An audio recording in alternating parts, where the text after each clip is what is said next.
तो आइए बढ़ते हैं हम अपने इस लेक्चर के सेकंड पार्ट पे, जो कि है थ्री एंग्लो मराठा वॉर्स। जो तीन हमने ये एंग्लो मराठा वॉर जो हमने अभी प्रीवियस पार्ट में देखा है कि किस तरीके से थ्री एंग्लो मराठा वॉर या आंग्ल मराठा युद्ध देखे गए, लड़े गए हैं, उनको हम लोग इसमें डिटेल में समझेंगे। तो आइए शुरू करते हैं। पहला एंग्लो मराठा वॉर लड़ा गया था 1775 से लेकर 1782 के बीच में। अब यहाँ कुछ की पॉइंट्स आप लोग, ये सारी चीजें लिखी हुई हैं, इनको आप लोग नोट कर लीजिए, चाहे स्क्रीनशॉट ले लीजिए। मैं इनके पूरा बैकग्राउंड अभी आपको पूरे डिटेल में भी समझाता हूँ कि क्या क्या हो रहा है आखिरकार। ठीक है, ये 1775 से लेके 1782, और ये ध्यान रखिए ये रहे माधवराव, जो कि एक लास्ट बड़े ही मजबूत पेशवा देखे गए थे। इन द ईयर 1772 में इनकी डेथ हो जाती है। अब फिर वही दिक्कत कि अगला पेशवा कौन बनेगा, तो उस रेस में दो लोग, नारायण राव जो कि माधवराव के भाई थे, और रघुनाथ राव जो कि उनके अंकल थे। इन दोनों में से नारायण राव पेशवा एक तरीके से चुन लिए जाते हैं या बना दिए जाते हैं। बट ये बात जो है इनके अंकल रघुनाथ राव को पसंद नहीं आती है। तो ये क्या करते हैं, एक ट्रीटी करते हैं। किसके साथ? ब्रिटिशर्स के साथ। ट्रीटी ऑफ सूरत 1775 को ये साइन करते हैं, और इस ट्रीटी के तहत ये जो ब्रिटिशर्स हैं इनको 2500 या 2500 सोल्जर्स देते हैं, ताकि नारायण राव पे अटैक करके एक तरीके से गद्दी को क्लेम किया जा सके। और इन रिटर्न ब्रिटिशर्स को सेलेसिक और बसीन की एरियाज दे दिए जाते हैं।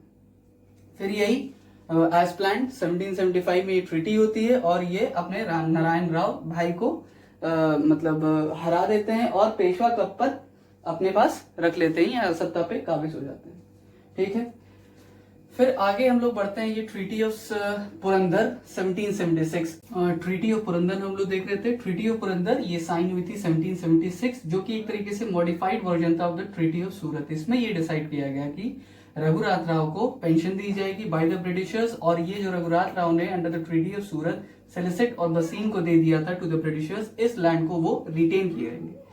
ये एक्चुअली ये ट्रीटी ऑफ ये 1779 का ये ट्रीटी ऑफ वडगांव है। एक्चुअली हुआ क्या, देखिए इनके एक मिनिस्टर थे ये रघुनाथ राव के, क्योंकि उस समय तो ये पेशवा का पद धारण कर चुके थे, और इनके एक मिनिस्टर थे। इन्होंने एक जो ब्रिटिशर्स के साथ एक तरीके से एक म्यूचुअल मतलब वो था, अग्रीमेंट था, उसको तोड़ा कि इन्होंने फ्रेंच को अपने ये जो वेस्टर्न कोस्ट के कुछ मतलब पोर्ट एरियाज दे दिए थे फ्रेंच को, जिसके वजह से ब्रिटिश काफी गुस्सा आ जाते हैं, और ये बैटल ऑफ वडगांव देखने को मिलती है। बैटल ऑफ वडगांव में ये हमारे ये पेशवास की जीत हो जाती है, और फिर ये treaty of Wadgaon in the year 1779 sign की जाती है। ठीक है, फिर इसी तरीके से 1779 और 1782 तक के बीच में कई बैटल्स लड़े गए between the पेशवाज and the Britishers, और करते करते ये पूरा 1775 से लेकर 1782 के बीच में कई बैटल्स लड़े गए, और इसको ट्रीटी ऑफ सालबाई, ये एक मेन ट्रीटी, आखिरी ट्रीटी ये की गई थी। ये फर्स्ट एंग्लो वॉर को या फर्स्ट एंग्लो मराठन वॉर को ट्रीटी ऑफ सालबाई 1782 में खत्म कर दिया। इसके कुछ रिजल्ट्स क्या निकले कि आप ट्रीटी ऑफ सालबाई में, या मतलब सारी जो जितने भी हम लोगों ने अभी तक देखते आ रहे हैं, उसके रिजल्ट्स क्या निकले कि ट्रीटी ऑफ सालबाई में ये लिखा गया कि आप फ्रेंच को कोई भी टेरिटरी अपनी नहीं देंगे। कौन? पेशवा। ठीक, रघुनाथ राव को ये दिया गया कि आपको पेंशन मिलेगी 3 lakh per annum, 3 lakh per annum, यानी कि सालाना इनको 3 लाख की पेंशन मिलेगी। और माधवराव द्वितीय जो कि कौन है? सन ऑफ नारायण राव, ये यही नारायण राव जिनको इन्हीं के अंकल ने ब्रिटिशर्स की मदद से हरा दिया था।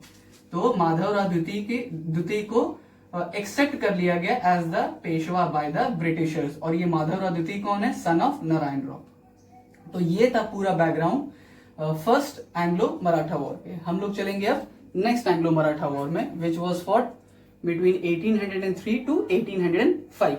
अब यहाँ पे इसका थोड़ा सा बैकग्राउंड आप ये जानिएगा कि टीपू सुल्तान, ये 1799, या ये अगर आपको एंग्लो मैसूर वॉर याद हो, तो last Anglo Mysore was fought between Tipu sultan and Britishers, जिसमें 1799 में टीपू सुल्तान की डेथ हो जाती है। फिर 1799 में जब टीपू सुल्तान की डेथ हो जाती है, फिर उसके बाद से समीकरण चेंज होने लगते हैं। कहने का मतलब ये एक तरीके से देखा जाए तो पूरे साउथ के एरिया में, पूरे उस एरिया में एक केवल मराठन पावर ही ऐसे थे जो ब्रिटिशर्स को चैलेंज कर सकते थे। तो एक तरीके से उनको खत्म करने का मतलब वो प्लानिंग की गई कि कैसे इस पावर को भी हम अपने कब्जे में ले लें। उस समय क्या हुआ करता था कि जो क्या नाम है, ये जो पूरी मराठन एम्पायर है काफी कन्फेडरेसीज में बटी हुई थी। ये कुछ उनके वो पुणे के पेशवाज, बड़ौदा के गायकवाड़ हुआ करते थे, इंदौर में होलकर, ग्वालियर के सिंधियाज और नागपुर के भोसलेस। ये आपस में ही कभी कभी काफी मनमुटाव हो जाता था और युद्ध की स्थितियां उत्पन्न हो जाती थी। इसी सीरीज में हम लोग ये देखेंगे कि होलकर्स जो कि इंदौर के थे, हैं मराठन एम्पायर के ही, बट एक तरीके से चीफ अपनी अपनी इंडिपेंडेंट एरियाज को चला रहे हैं अंडर द मराठन एम्पायर। तो होलकर्स जो हैं वो पेशवाज यानी कि पुणे पर एक तरीके से अटैक कर देते हैं एंड सिंधियाज को भी अटैक करके इनको हरा देते हैं। सिंधियाज यानी कि ग्वालियर, यानी कि ये होलकर पुणे और ग्वालियर को हरा देते हैं।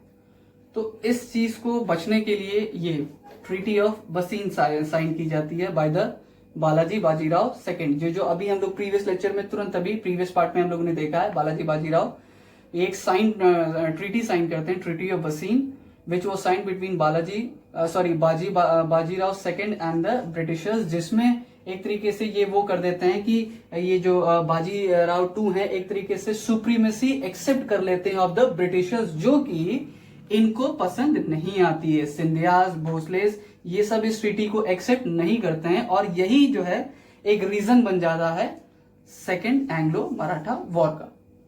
ये जो ट्रीटी साइन की थी, ट्रीटी ऑफ बसीन, बाजीराव सेकेंड ने ब्रिटिशर्स के साथ, और कई क्षेत्र उनको अपने दे दिए थे और जो है एक तरीके से पेशवा के ऊपर जो है ब्रिटिशर्स की सुप्रीमेसी को एक्सेप्ट कर लिया था। ये बात इनको पसंद नहीं आती है सिंधियाज भोसलेस को, और एक तरीके से सेकेंड एंग्लो मराठा वॉर का एक नींव तैयार हो जाती है।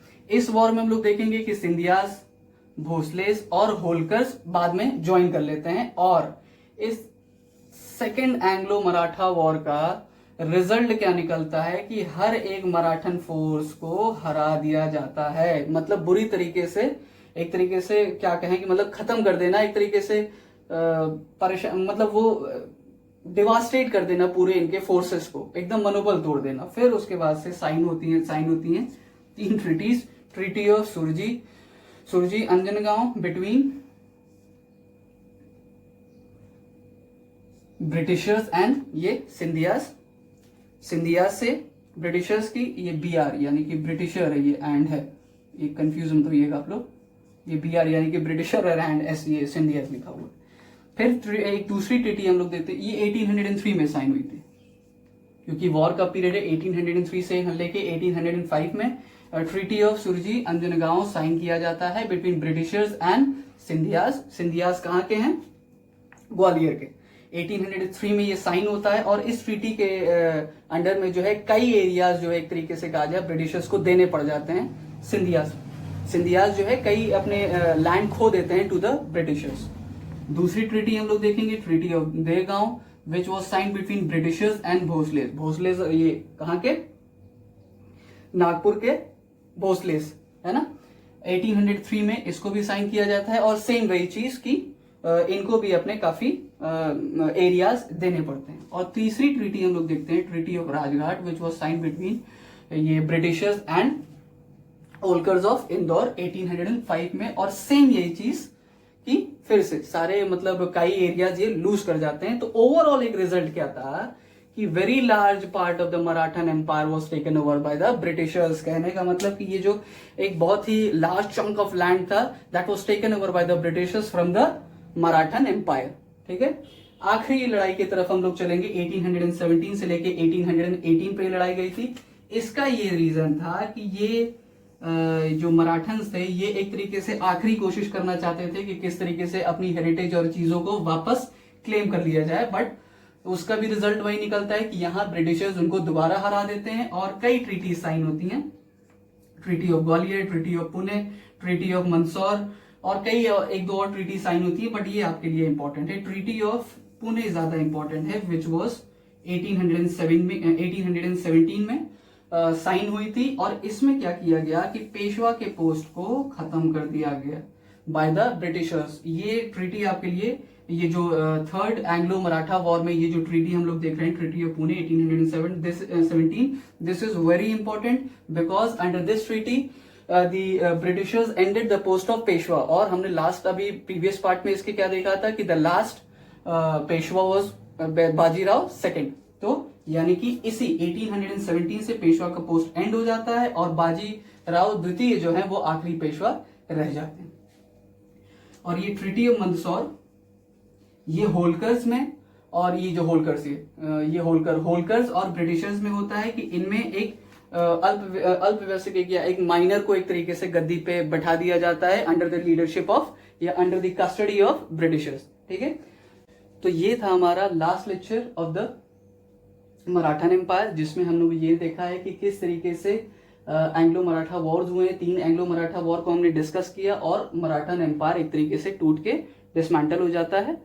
और ये एक तरीके से ये पूरे मराठा एम्पायर का एंड है। तो अगर आपको ये मेरा वीडियो पसंद आया है तो मेरे चैनल को सब्सक्राइब कीजिए, वीडियो को लाइक कीजिए। टेक केयर, पढ़ते रहिए।